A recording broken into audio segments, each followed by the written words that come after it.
Hi friends, सर्दियों का मौसम चल रहा है और साथ ही अभी सिंघाड़े की सीजन भी चल रही है। तो फ्रेंड्स, आज हम आपको बताएंगे कि सिंघाड़े के क्या क्या फायदे हैं। सबसे पहले हम आपको सिंघाड़े का परिचय दे देते हैं। सिंघाड़ा एक ऐसा फल है जो त्रिकोण आकार का और 2 सींग वाला होता है, लेकिन इसके अनोखे आकार की तरह फायदे भी अनगिनत होते हैं। सिंघाड़ा मूल रूप से सर्दियों के मौसम में पाया जाता है। वैसे तो हर मौसम के फल के फायदे खास होते हैं, लेकिन सिंघाड़ा जलीय पौधा है, इसके लिए इसके फायदे अनेक हैं। सिंघाड़ा मधुर, ठंडे तासीर का, छोटा, रूखा, पित्त और वात को कम करने वाला, कफ को हरने वाला, रुचि बढ़ाने वाला एवं वीर्य या सीमेन को गाढ़ा करने वाला होता है। यह रक्तपित्त तथा मोटापा कम करने में फायदेमंद होता है। इसके बीज पोषक, दर्द को कम करने वाले, ब्रेस्ट साइज को बढ़ाने वाले तथा मोटापा कम करने में फायदेमंद होता है। इसके बीज पोषक, दर्द को कम करने वाले, ब्रेस्ट साइज को बढ़ाने वाले,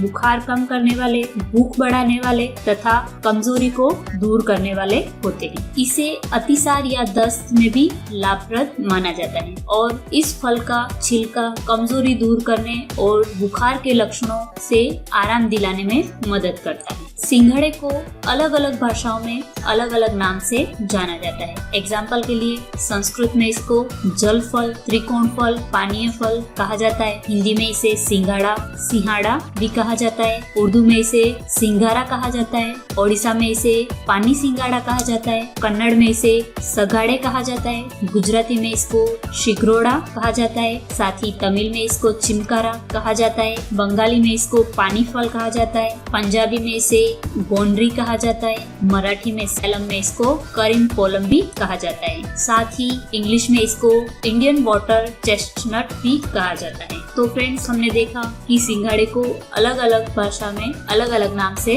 जाना जाता है। सिंघाड़े के अनगिनत फायदों के बारे में आपको बताएंगे। आइए आपको बताते हैं सिंघाड़ों के फायदे। आइए विस्तार से इसकी जानकारी आपको देते हैं। सबसे पहले आता है गला सूखने या बार बार प्यास लगने की परेशानी को भी सिंघाड़ा दूर करता है। कभी कभी किसी बीमारी के कारण प्यास लगने की समस्या होती है तो कसेरू, सिंघाड़ा, कमल, शेमल, कमल की जड़ तथा इक्षु से बने काढ़े का सेवन करने से प्यास लगने की बीमारी से आराम मिलता है। इसके बाद आता है अतिसार या दस्त से यह कैसे छुटकारा दिलाता है। अगर मसालेदार खाना खाने से दस्त की बीमारी हो गई है तो सिंघाड़ा का सेवन करने से आपको राहत मिलेगी। इसका सेवन किस तरह करना है? इसमें इमली रख दे, छिलका निकालकर आधा भाग श्रृंगा, टक चूर्ण तथा चौथाई भाग अम्पाम मिलाकर पीसकर टिकिया बनाकर लोहे के तवे पर सेककर चावल के धोवन का सेवन करने से अतिसार में लाभ मिलता है। इसके अलावा सिंघाड़ा का सेवन करने से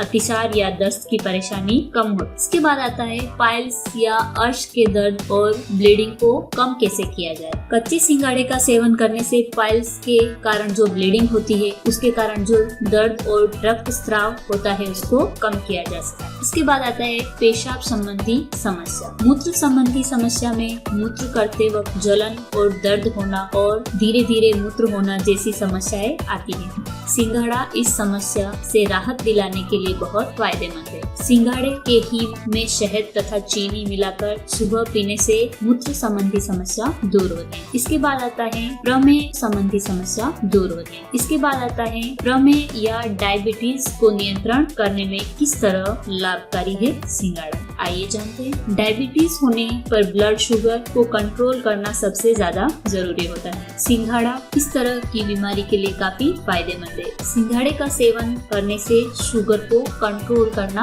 आसान हो जाता है। श्रृंगाटक आदि से बने अरिष्ट, अयस्कृति, लेह, आसव आदि तथा श्रृंगाटकादि वर्ग के कषाय से सिद्ध यवागु या सिंघाड़े का सेवन करने से प्रमेह रोग में लाभ मिलता है। इसके बाद आता है पीलिया के मरीजों के लिए सिंघाड़ा किस तरह फायदेमंद है। पीलिया की बीमारी में शरीर पित्त दोष से ग्रसित हो जाता है। सिंघाड़े में पीत शामक गुण होने के कारण यदि इसका सेवन पीलिया रोग में किया जाता है तो इसका बहुत ही फायदा होता है। साथ ही इसके बाद आता है शरीर को ऊर्जा देने में संबंधित। सिंघाड़े के सेवन से शरीर में ऊर्जा बढ़ाने में फायदा मिलता है। इसके मधुर एवं गुरु गुण के कारण यह देर से पचता है और शरीर में ऊर्जा बनी रहती है, यानी कि हमारा शरीर ऊर्जावान साबित होता है। इसके बाद आता है अनिद्रा के लिए सिंघाड़ा किस तरह फायदेमंद है। अनिद्रा का एक अहम कारण होता है वात दोष का बढ़ना। यह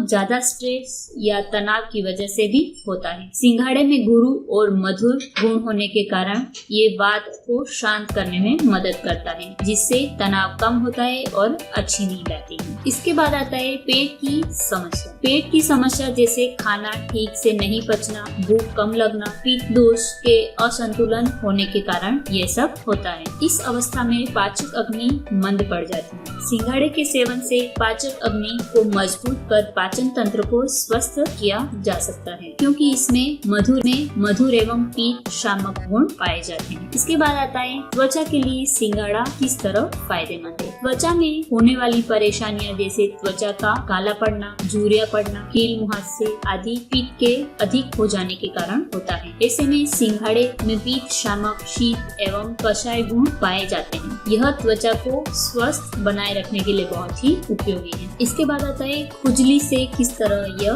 राहत दिलाता है। खुजली जैसी समस्याएं अक्सर पीत या कफ दोष के बढ़ने के कारण होती है। ऐसे में सिंघाड़े के सेवन से इसमें लाभ मिलता है, क्योंकि सिंघाड़े में पीत शामक एवं शीत गुण पाए जाते हैं। इसके बाद आता है बालों के लिए सिंघाड़ा किस तरह फायदेमंद है। बालों का झड़ना एवं कमजोर होना पीत दोष के असंतुलन होने के कारण होता है। ऐसे में सिंघाड़े के सेवन से पीत दोष कम होता है। इसके अलावा सिंघाड़े के सेवन से बालों की जड़ों तक पोषण कमजोरी दूर होती है और वह मजबूत बनते हैं। एक रिसर्च में भी बताया गया है कि इसमें पोटेशियम, जिंक, विटामिन डी और ई जैसे पोषक तत्व पाए जाते हैं, जो कि हमारे बालों के लिए काफी फायदेमंद होते हैं। इसके बाद आता है पोस्ट प्रेगनेंसी ब्लीडिंग को कम करने में किस तरह फायदेमंद है सिंघाड़ा। फ्रेंड्स, यह बहुत ही गंभीर समस्या है। बहुत से लोगों में पोस्ट प्रेगनेंसी ब्लीडिंग की समस्या देखी गई है। तो फ्रेंड्स, सिंघाड़े का उपयोग करके भी आप किस तरह पोस्ट प्रेगनेंसी की ब्लीडिंग को कम कर सकते हैं। तो फ्रेंड्स, हमारा यह वीडियो जरूर देखें और आगे भी जिन लोगों को यह प्रॉब्लम है उन लोगों को यह वीडियो जरूर शेयर करें, ताकि उनकी प्रॉब्लम दूर हो सके। तो चलिए आपको बताते हैं कि पोस्ट प्रेगनेंसी के लिए यह किस तरह फायदेमंद है। कभी कभी प्रेगनेंसी के बाद भी ब्लीडिंग होता है, जिसके कारण नई बनी माँ के लिए बहुत ही कष्टदायी स्थिति हो जाती है। सिंघाड़े का सेवन करने से यह समस्या दूर हो सकती है। इसका सेवन किस तरह किया जाता है, आइए आपको बताते हैं। 5वें महीने में यदि गर्भिणी को गर्भस्राव की आशंका हो तो सिंघाड़ा, कमलगट्टा तथा कशेरू का सेवन करना चाहिए। इससे गर्भस्राव नहीं होता है। यदि 7वें माह में गर्भिणी को रक्तस्राव हो रहा है तो सिंघाड़ा, कमलमूल, किशमिश, कशेरू तथा मुलेठी का काढ़ा बनाकर 10 से 30 मिली काढ़े में मिश्री मिलाकर सेवन करने से लाभ मिलेगा। गर्भावस्था में होने वाले रक्तस्राव में भी सिंघाड़े का प्रयोग अन्य द्रव्यों के साथ किया जाता है। शारीरिक कमजोरी में यह औषधि बहुत ही लाभदायक है। तो फ्रेंड्स, आपको सिंघाड़े का सेवन जरूर करना चाहिए। इसके बाद आता है रक्तप्रद की परेशानी को किस तरह दूर करता है सिंघाड़ा। रक्तप्रद की समस्या से निजात पाने के लिए सिंघाड़ा आटा का सेवन करना लाभदायक होता है। सिंघाड़े के आटे की रोटी बनाकर खाएंगे तो आपके रक्त प्रदर में आपको लाभ मिलेगा। साथ ही स्पर्म काउंट को बढ़ाने में भी यह लाभदायी है। अगर स्पर्म काउंट बढ़ाना चाहते हैं तो सिंघाड़े के आटे के हलवे का सेवन करना आपके लिए लाभदायी होगा। सिंघाड़े के आटे का हलवा बनाकर खाने से शुक्राणु की वृद्धि होती है। सिंघाड़े के 5 से 10 ग्राम चूर्ण को दूध में मिलाकर सेवन करने से शुक्राणु की वृद्धि होती है। इसके बाद आता है ब्रेस्ट साइज बढ़ाने में मदद करता है। अगर ब्रेस्ट का साइज संतोषजनक नहीं है तो इसको बढ़ाने के लिए सिंघाड़े का सेवन करें। प्रसूता स्त्री द्वारा सिंघाड़े का सेवन करने से स्तन की वृद्धि होती है। इसके बाद आता है रक्तपित्त यानी कि कान नाक से खून बहना। इसके लिए किस तरह सिंघाड़ा फायदेमंद है। सिंघाड़ा रक्तपित्त में लाभकारी होता है। आइए बताते हैं आपको कि इसका सेवन किस तरह करना है। समान मात्रा में सिंघाड़ा, धान का लावा, नागर मोथा, खजूर तथा कमल केसर के चूर्ण करने से रक्तपीत में लाभ मिलता है। आग के जलने से जो घाव बनता है उसमें भी आरामदायी होता है सिंघाड़ा। अक्सर घर में काम करते हुए हाथ जल जाता है, तब सिंघाड़े का पेस्ट काम आता है। सिंघाड़े के पत्तों को पीसकर लेप करने से जलन कम होती है और जल्द ही आपको आराम मिलता है। इसके बाद आता है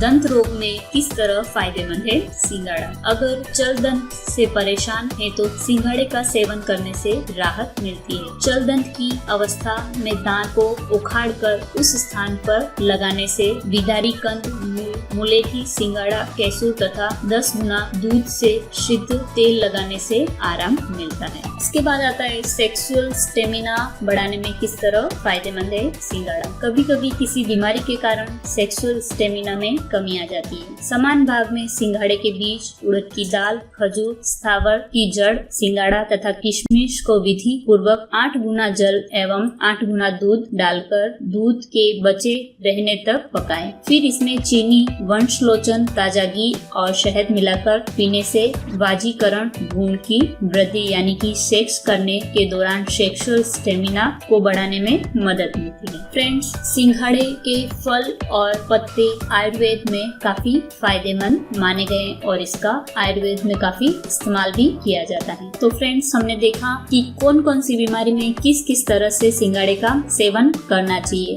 और अधिकतर बीमारियों में सिंघाड़ा बहुत ही फायदेमंद देखा गया है। तो फ्रेंड्स, सिंघाड़े का सेवन जरूर करें और साथ ही हम आपको बता देते हैं कि भारत के कौन कौन से हिस्सों में सिंघाड़ा उगाया जाता है। बिहार, पश्चिमी बंगाल, उड़ीसा, गुजरात, उत्तर प्रदेश तथा मध्य प्रदेश के तालाबों में इसकी खेती की जाती है। सिंघाड़े के आटे से खाद्य पदार्थों का प्रयोग व्रत इत्यादि में भी किया जाता है। इसके फलों का आटा अत्यंत पौष्टिक एवं मधुर होता है। तो फ्रेंड्स, अभी तो ताजा सिंघाड़ा उपलब्ध है, तो सिंघाड़े का सेवन जरूर करें और बाकी के दिनों में सिंघाड़े से बना हुआ चूर्ण एवं सिंघाड़े के आटे इत्यादि का सेवन कर सकते हैं। तो फ्रेंड्स, आज की हमारी जानकारी आपको कैसी लगी? अच्छी लगी तो इसे लाइक और शेयर जरूर करें और अभी तक आपने